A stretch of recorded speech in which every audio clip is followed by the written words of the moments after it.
So we're diving back into the world of religion and belief, and you've been wrestling with some intriguing questions about Christianity and Islam, haven't you? Yeah, it's really got me thinking, especially about how these two faiths uh, view God, and specifically what it means to worship. And what's got you going down this rabbit hole? Well, it all started with this source you sent over. Oh, yeah, your source material this time is a conversation with Chat-GPT. Right. Talk about a 21st century theological debate. It's wild. Like going straight to the source code of reason or something.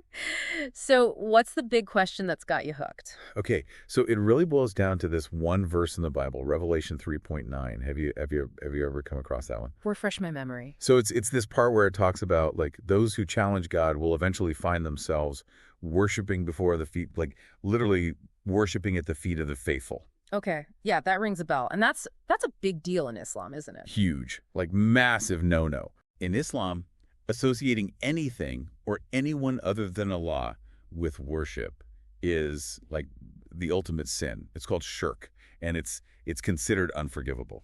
So you've got this potential clash where the God of the Bible is portrayed as demanding something that in the Islamic context would be a one-way ticket out of paradise. Exactly. It's like how can these two views coexist when they seem to be talking about the same God? Right, right. So where do we even begin to untangle this? Well, ChatGPT, being the logical brain that it is, started breaking down the different ways that worship is used and interpreted. Okay, that makes sense. I mean, words are slippery, especially when you're dealing with ancient texts and different cultures. Totally. So like in Christianity, while worshiping God is obviously like the core principle, there's also this idea of acknowledging authority or righteousness in like individuals. I see. It's like think of it like bowing before a king. You're showing respect for their position, but you're not saying, "Oh, you're God," right? Right, right. So in the context of Revelation, like how do we make sense of that? Right. So some Christian scholars, they interpret that verse as more about recognizing the faithfulness of those who stayed true to God, even when they were, challenged and persecuted. It's less about worshiping those individuals and more about acknowledging their devotion in the face of opposition. Okay, so it's more nuanced than it might appear at first glance. Exactly. But Islam, on the other hand, takes a much stricter stance. Yeah, Right. right. There's no room for interpretation when it comes to worship. It's for Allah. Period. So we've got these two seemingly airtight systems, both claiming to be talking about the same God, but with completely different rules of engagement. It's like they're playing two different games with the same set of pieces, And what's really interesting is that ChatGPT pointed out how both religions have these internal logics for reconciling what might seem like contradictions. Oh, like what? Give me an example. So, for instance, Christians have the doctrine of the Trinity, right? Right, the classic theological head-scratcher. Exactly. So the belief that God is one being but exists as Father, Son, and Holy Spirit. It's like, how do you wrap your head around that? Yeah, it's a real mind bender. But the point is, within that Christian framework, when they talk about worshiping Jesus, it's not seen as shirk because Jesus is understood to be God incarnate, part of that Trinity. Okay, I see. But that's not how Islam views things at all. Not even close. Yeah. Islam rejects the Trinity completely. They're all about Tawhid, the absolute oneness of God. No Trinity, no concept of Jesus being divine, let alone worthy of worship. Okay, so we've got these two religions, each internally consistent but clashing at this really fundamental level. What happens next? Where do we go from here? This is where it gets really interesting because the ChatGPT conversation, it takes this sharp turn into simulacra territory. You familiar with that term? It's a whole philosophical thing. Ooh, I love it when we get philosophical. Lay it on me. So simulacra, it's a concept from this philosopher named Jean Baudrillard. Okay, I'm ready. And basically he argued that in our modern world, we're just bombarded with all these signs and symbols that have become detached from any real meaning.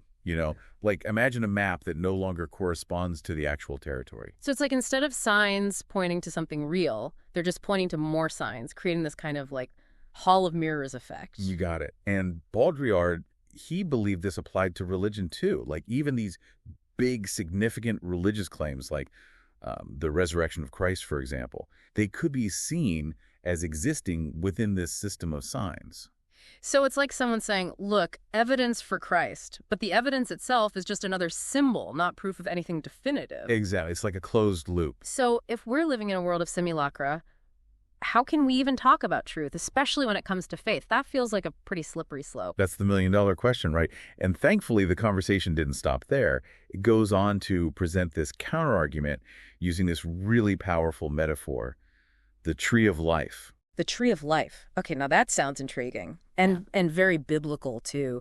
I have a feeling this is where things start to feel a bit more grounded. Am I right? You're on the right track. Yeah. The tree of life, in this context, represents a truth that's undeniably rooted in reality. Okay, I'm listening. Something we can all observe and agree on, no matter what we believe. Hmm. The exchange of taking and giving. Like the very essence of life itself. Like creation, birth. The tree of life takes, I don't know, chromosomes, nutrients, whatever, and gives back life. You got it. And that act, that taking and giving, that participation in this fundamental exchange, it's presented as a truth that exists outside of our belief systems. Right. Like it's observable, undeniable, it's reality. It's like the bedrock beneath all the layers of interpretation and belief. Exactly. And that's a really critical distinction to make. It really is. You got this this whole world of signs upon signs, but the tree of life, it's pointing to something more, something foundational, something real. Okay, but how does this tree of life thing connect back to the whole Christ and God debate? We were talking about Revelation and Islam, and now we're like deep in the philosophical weeds here. This is where it gets really, really interesting. So the conversation you had with Chat-GPT, it suggests that Christ himself embodies this whole exchange thing, this taking and giving that we see with the tree of life. Wait, hold on. Tell me more about that. Okay, so think about it like this. Christians, they believe that Christ is both fully God and fully human, right? Right. The Word made flesh. Yeah. It's this idea that that divine truth, the very essence of God, took on a human form. So it's like Christ is this living, breathing embodiment of that divine exchange. Like God giving himself to humanity, not just as like a concept or an image, but as like a real person. Exactly. And because, Christians see Christ and God as one, they both point to and kind of affirm this fundamental truth that's it's woven into reality itself. So what does that mean for us? Like, how should we think about truth then? It means that truth, it's not arbitrary. Right. It's not it's not just another orange in this simulated reality, right? Right. It's grounded in something much, much deeper, something that goes beyond our individual beliefs and interpretations and all that. Okay, so we're not stuck in that endless loop of signs pointing to more signs. We've got something real to grab hold of here. It's like finding solid ground after being totally lost. That's a great way to put it. Yeah. And actually, the ChatGPT conversation, it goes on to say that understanding this unity, this God and Christ unity, through through this lens of the tree of life, it allows us to kind of break free from that matrix of simulacra. Whoa, that's like taking the red pill, seeing reality for what it truly is. Yeah. It's like once you grasp this idea that truth is it's rooted in the very fabric of reality, it changes how you see everything. Like even religious claims, they're not just stories anymore. They could be pointing to something much, much bigger. And, the conversation, it uses the example of that writer in Revelation, the one we talked about earlier. Oh, right. To illustrate this. Yeah. Because remember, we talked about how from a purely Baudrillardian perspective, even if that writer showed up, it wouldn't really prove anything. It would just be another sign in the system. Right. Another orange. Right. As fascinating as that is to think about. But when you look at it through the lens of this tree of life thing, the writer's appearance takes on this whole new meaning. Totally. It's not a trick anymore. It's not a bluff. It's like this powerful affirmation of that deeper truth. Yeah. The truth that Christ embodies. So the writer's not just showing up and saying, believe in me. It's more like, hey, look, this truth that I represent, it's woven into reality itself. It's the same reality that allows, life to spring forth from the tree of life. Exactly. It's it reframes the whole conversation. Maybe, just maybe, there's this deeper reality underpinning all of these religious narratives, a reality that we can access through metaphors like the tree of life. Okay, so we've gone from religious claims to a simulated reality to the tree of life, and now back to this writer in Revelation.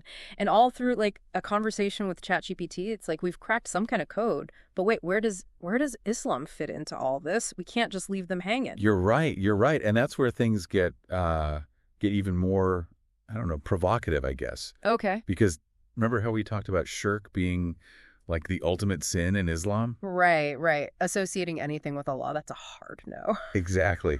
But now if we entertain this idea that Christ's claim to be one with God is true, that he embodies this reality that we see in the tree of life. Then Islam's stance on shirk is like a direct contradiction.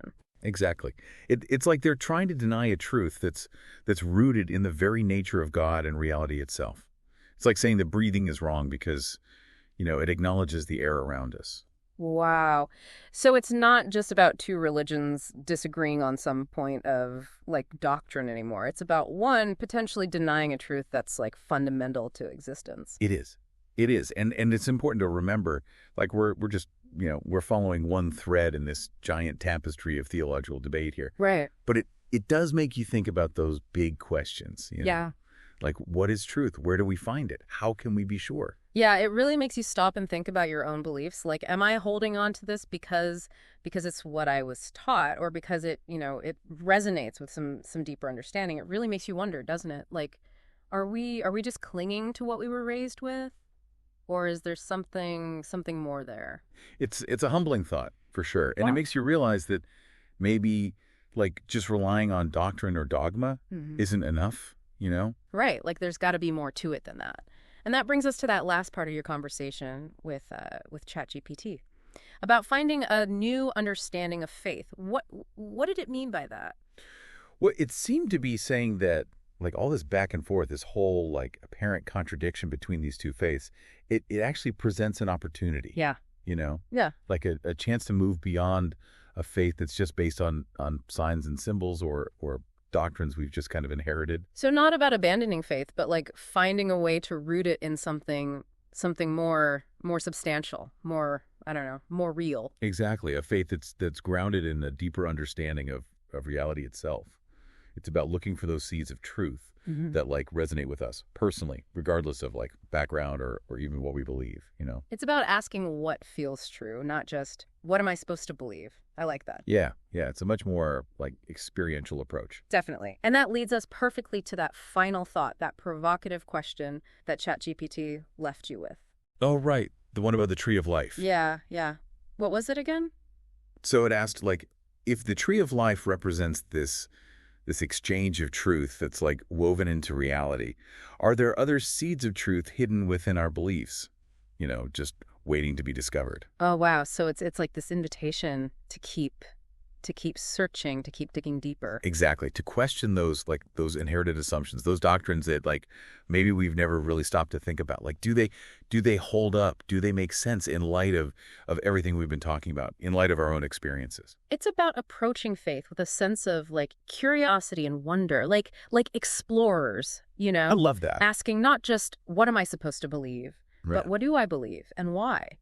And being open to the idea that the most profound truths, they might be hidden in plain sight. It's beautifully said.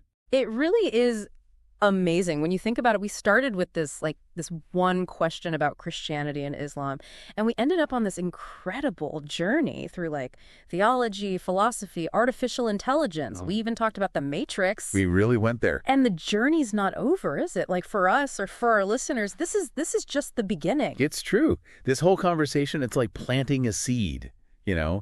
and who knows what it might grow into. Exactly. And for everyone listening, wherever you are on your own journey, may you always be open to those seeds of truth that have the power to really change how you see the world, Yes. Keep asking those big questions. Keep searching. Keep diving deep. And we'll be right here with you, diving into new ideas and exploring new perspectives every chance we get. Until next time, keep those conversations going.